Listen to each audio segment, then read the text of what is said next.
Hey everyone, it's Chris here with Accent. Thanks for checking out our Mitel and Avaya merger discussion video. So with the big news that broke a little over a week ago in the telecommunications and unified communications space regarding Mitel and Avaya and the potential that they could come together in a pretty large merger, I thought it would be a good idea to jump on the site here and just give our thoughts and our breakdown of the deal. We've got a news article here that we're going to be referencing momentarily, and from the perspective of an organization in the industry that has a long history with Mitel and other unified communication providers out there, thought it might be worthwhile for you guys to hear a little bit about our take on the situation. So full disclosure before we get started, I have no inside information on this. I haven't spoken to anybody regarding or from Mitel or from the company that owns Mitel Searchlight. In regard to this, I've just been reading publicly available information. However, having about 16 to 17 years in the industry, and as a little bit of background, Accent, we're actually an active Mitel partner via our legacy line of ShoreTel business. We've got some insight into this potential merger and how it could affect the industry and Mitel and Avaya customers and just general folks in the unified communication space. So with that, let's get to this report here. We've got from CRN, and CRN is news and analysis for solution providers and technology companies. Report: Mitel and Avaya could come together in deal valued at over $2 billion. Mitel is reportedly interested in buying fellow UC provider Avaya in an all-stock merger valued at between $2.2 billion and $2.4 billion that could help the companies battle cloud-based competitors like Cisco and Microsoft. So that's your headline, and let's go a little deeper into this article. Unified Communications as a Service leader, Mitel, Unified Communications as a Service, commonly referred to as UCaaS in the industry. Leader Mitel reportedly is looking to court Avaya in an all-stock merger valued at between $2.2 and $2.4 billion. This is according to reports by the Wall Street Journal. Just a little time reference here. I'm quoting an article here that was April 26th at about 10:48 in the morning. So like I said, a little over a week ago. And just to give you some frame of reference when you're watching this video, whenever it might be. The reported deal would value communications equipment and unified communication software provider Avaya at around $20 to $22 per share, a premium based on its stock price of about $18 per share at the time this article was written. If Avaya and Mitel are able to strike a deal, the merger could happen as soon as next month, which would be May.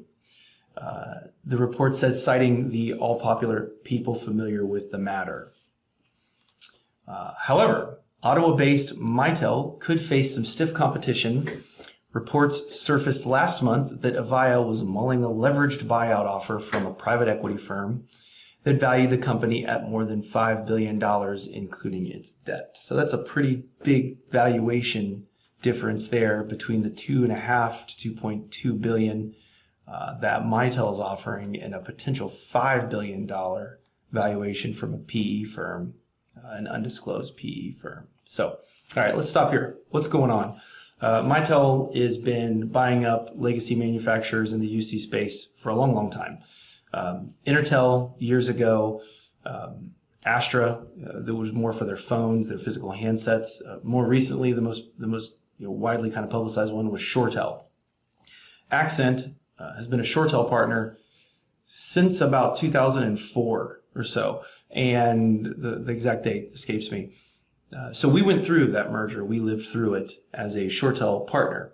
That acquisition, and Mitel blended ShoreTel into their product portfolio. More about that here in a moment.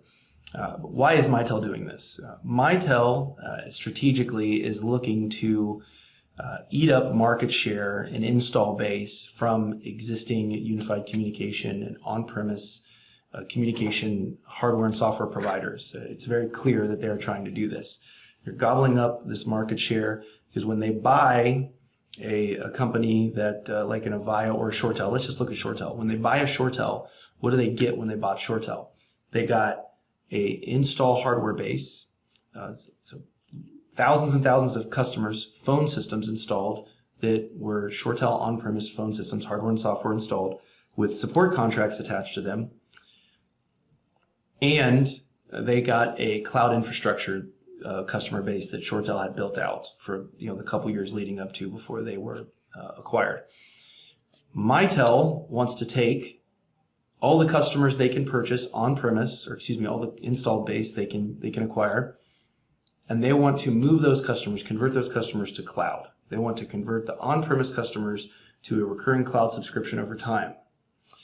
That ultimately drives the value of Mitel up because now they're working on a cloud-based subscription model as opposed to an install hardware-based capital expense model. It goes from a CapEx model to a subscription model in the eyes of the investors of Mitel, Searchlight Capital, the owners of Mitel, and the customer base is now paying Mitel on a monthly basis as opposed to a one-time hardware and software purchase. That's the big driver behind all of this. The second driver is the next paragraph down.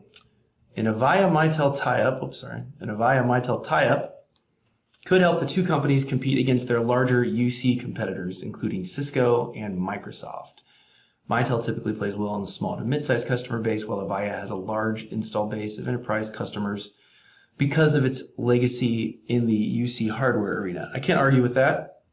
Avaya's got a large enterprise install base, enterprise contact center as well. Mitel's got a strong mid-size and enterprise base as well. But when you look at the first sentence here, competing against Cisco and Microsoft, that is ultimately what Mitel's trying to do, achieve size and scale, because Cisco and Microsoft are much larger. And recently Google announced that they're going to be jumping into the unified communication space. We'll see how Google Voice for Business goes. I don't think it will hit the mark for a lot of different reasons. But when you look at Cisco and Microsoft and some of those big players out there, Mitel's trying to achieve some size and some scale to help compete against those big boys in the market.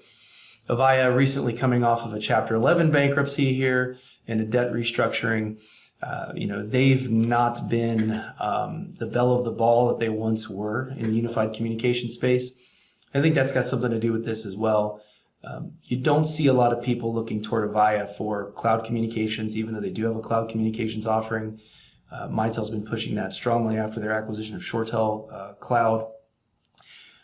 And then getting back to that, so Mitel has, with their acquisition of ShoreTel, they effectively created what they call a blue and an orange line. So Mitel Blue is their old, I shouldn't say old, it's the legacy Mitel hardware and software and call control.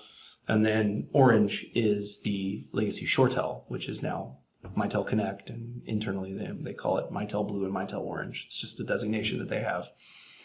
So this article actually goes on to ask those questions. What would a Mitel Avaya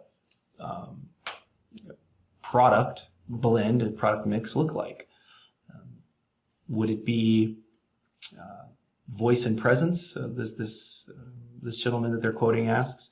It's a highly competitive market right now, with the potential for the likes of Google and Amazon, who just have to come up with the right product set. And then they ask the question, we need a roadmap. We need to know more about it than just a financial acquisition. And that's absolutely true for the analysts in the market, not the financial analysts, but there's a lot of product analysts out there, advisors, etc. Organizations like ourselves, which have kind of a arm's length relationship with some of these organizations.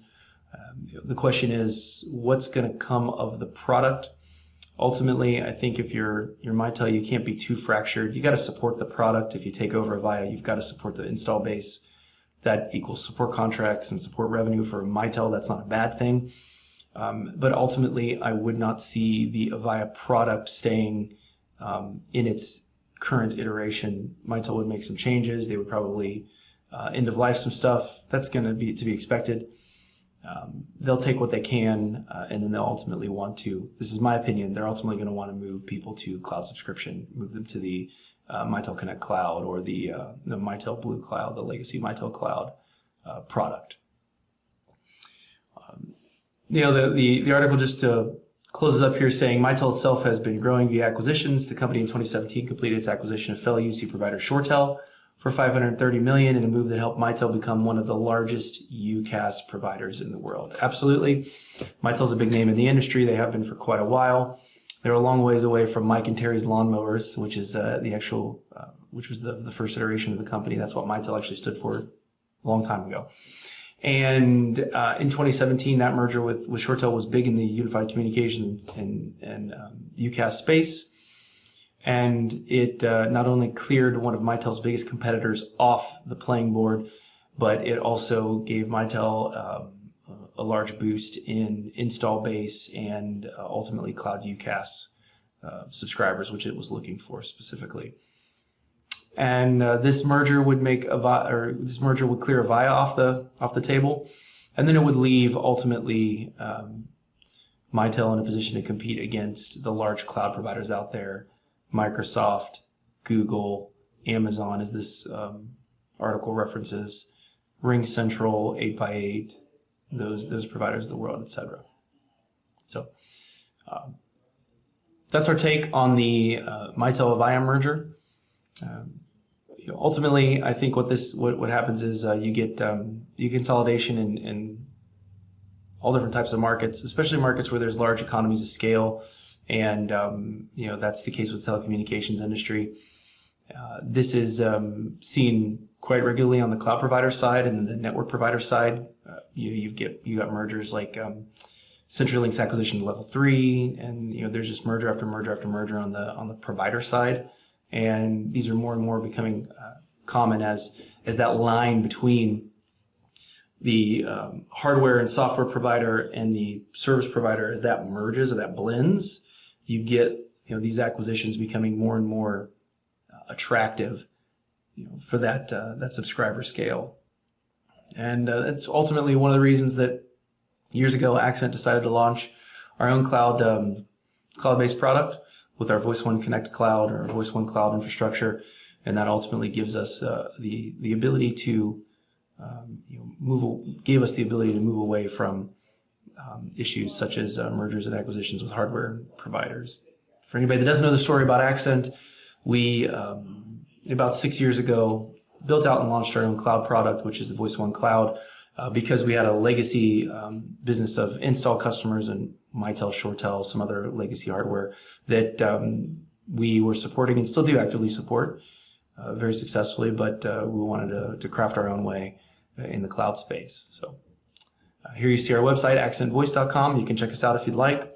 You can also subscribe to our YouTube channel at youtube.com/accentvoice, where we post a lot of different commentary on the telecom industry, unified communications, VoIP product reviews, software and hardware-based product discussions and reviews, etc., and videos like this where we're bringing you news and analysis on the latest in the UCaaS and unified communication space. So check us out, again, accentvoice.com or youtube.com/accentvoice. If you feel so inclined, give this video a like, subscribe to our YouTube channel, or check out our website for more info about Accent and all of our great cloud services. Thanks so much for spending a little bit of time with us today. This is Chris, and we'll talk to you soon.